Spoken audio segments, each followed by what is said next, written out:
Merci, Monsieur le Président, Monsieur le Ministre, Madame la rapporteure, mes chers collègues. Depuis le début de cette législature, nombre de commissions mixtes paritaires se sont avérées conclusives. Avant l'accord sur le projet de réforme de la fonction publique, notre Assemblée et le Sénat se sont entendus sur l'école, sur la santé ou encore la biodiversité et bien d'autres textes. Faut-il y voir le témoignage de la sagesse des chambres empruntant au terme des débats le chemin d'un consensus raisonnable? Ou est-ce le signe qu'une fois les caméras éloignées, que loin du bruit et des lumières, dans la quiétude d'une commission, nos collègues de La République En Marche et de la droite sénatoriale ont en partage la même vision du monde, le même projet pour la France, à savoir un projet de droite? Oui, mes chers collègues, en réalité, c'est bien la droite, la vieille et la nouvelle, qui, main dans la main, gouverne ce pays, avec le même mépris de notre histoire politique et sociale, avec la même intention de privatiser chaque parcelle de l'État. Oui, il faut être de droite pour organiser une attaque aussi frontale de notre fonction publique de carrière par le recours massif aux contrats. Oui, il faut être de droite pour ne pas comprendre que fonction publique et service public ne font qu'un.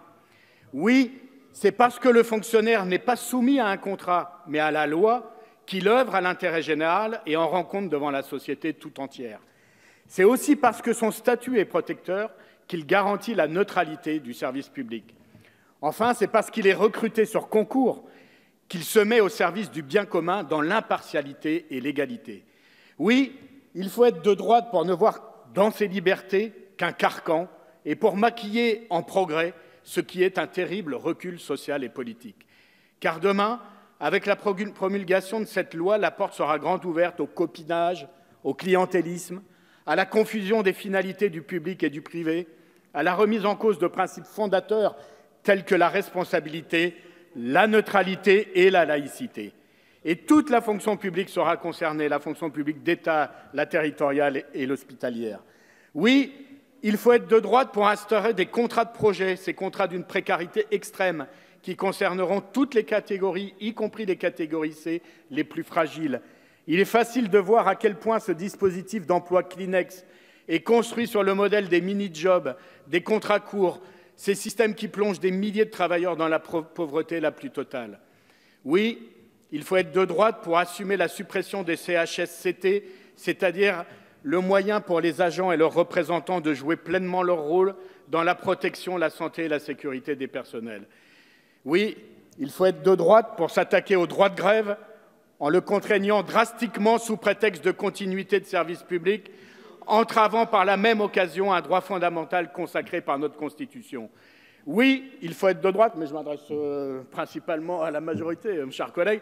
Oui, il faut être de droite pour vider les services publics de ses fonctionnaires, organisant leur départ, autorisant le détachement d'office vers le privé, un processus qui conduit finalement à affaiblir les services publics et donc à affaiblir l'État.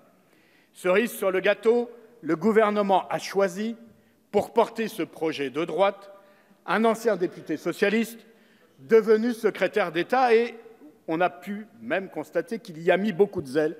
Mais ne dit-on pas qu'il n'y a pas plus anticlérical qu'un curé défroqué? N'ayez aucun doute, chers collègues, ce texte qui vise l'extinction progressive du statut de la fonction publique fera date comme l'un des plus réactionnaires de l'histoire de notre République. En le votant, l'histoire vous jugera d'autant plus durement que les enjeux de ce siècle exigent, au contraire, que nous engagions sur un chemin bien différent. Plus que jamais, l'urgence écologique et sociale exige de la puissance publique une prise en considération de l'intérêt commun. Plus que jamais, l'époque appelle à plus de services publics, à plus de démocratie, à des liens plus étroits entre les citoyens et l'action publique. Plus que jamais, nous avons besoin de consolider notre fonction publique statutaire.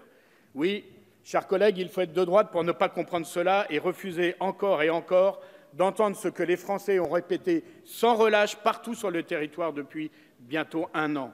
Voilà pourquoi les députés communistes s'opposent de toute leur force à ce projet de loi, en tout point contraire à l'idéal républicain et aux enjeux du siècle à venir.